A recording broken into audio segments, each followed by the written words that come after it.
133 pounds. Paul Glynn for the Hawks, Corey Keener for Penn State. Senior versus a sophomore. Momentum is everything, and that is exactly what I would need it at 125. We'll see here if Glynn can follow that up. Yeah, Glynn's had moments in some of his matches where he's been able to stay competitive, and Keener, you know, a guy with a lot of experience, the grad transfer from Central Michigan, a guy that has shown flashes.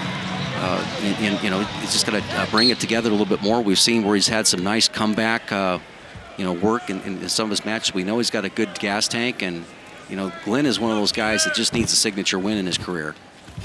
Glynn coming off a victory over Colin Valdivilla's in Northwestern, 3-2 decision out of Bettendorf, Iowa. Bettendorf High School, the sophomore Glynn wrestled for Dan Knight and Mark Trezino, two-time runner-up.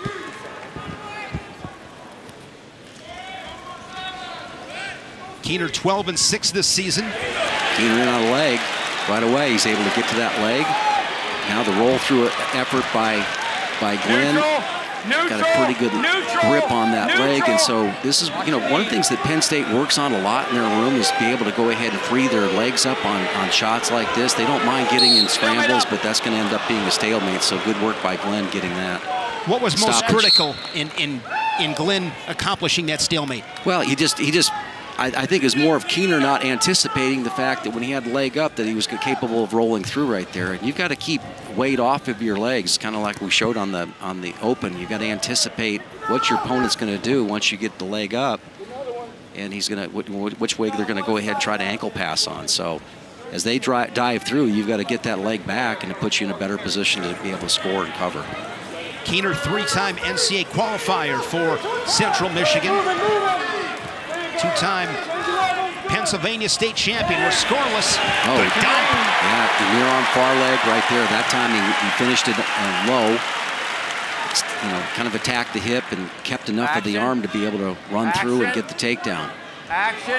He's not interested in getting, you know, riding Glynn at all. So,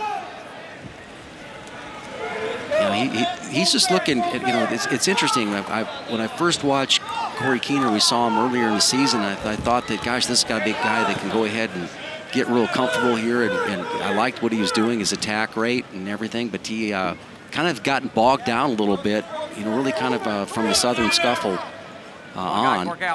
And starting to recover a little bit. This is a big situation for him to get a win in this environment because, you know, in that team race, I mean, everybody's going to be, you know, capable of, you know, contributing to it.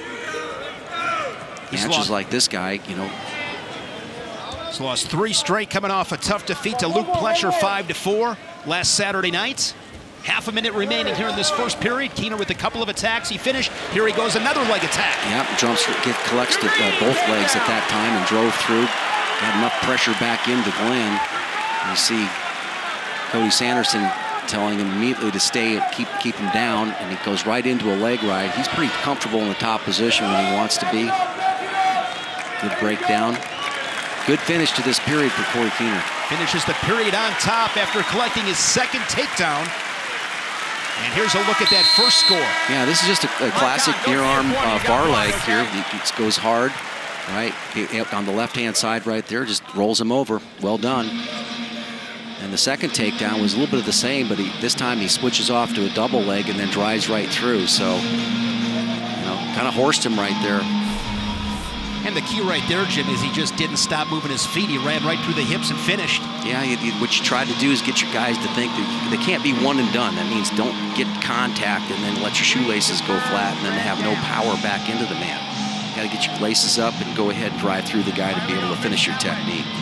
There's head coach of the Iowa Hawkeyes, Tom Brands, in his 12th season. Iowa has won 4 Big Ten titles under his guidance and 3 NCAA championships. Second period, quick stand-up from Glynn off the whistle.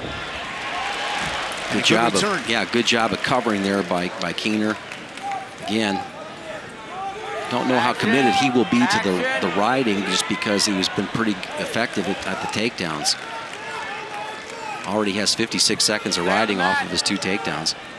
So, yeah, wasn't committed to it. That's fine for him. He's going to go ahead and try to get on his offense on the feet.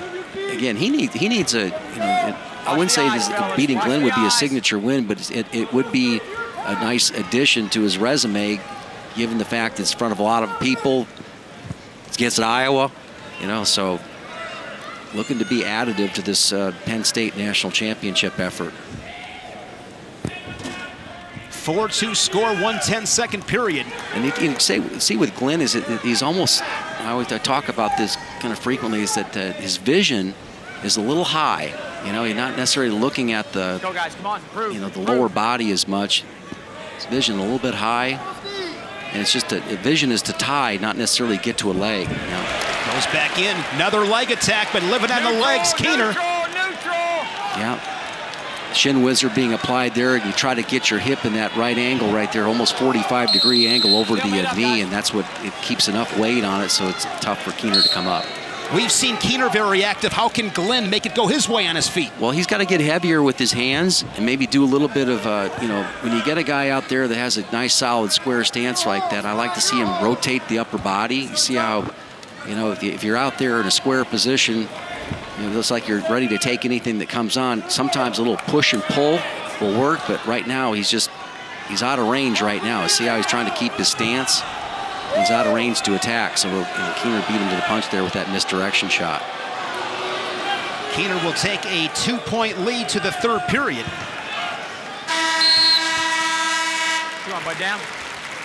Red down. Green down, green down. Yeah, take a look at this, and then this is an opportunity to look.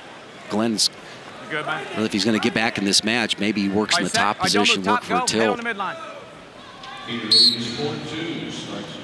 That 4-point near fall has changed the game. Yeah, it is, and we saw that last night where guys were working pretty much the whole 2 minutes there in the top position to either, you know, get the win or get a major, improve their lot, maybe even get a tech ball. But it's just, I think it's really good because it's really forced a lot of guys to stay in the top position and continue to ride and turn.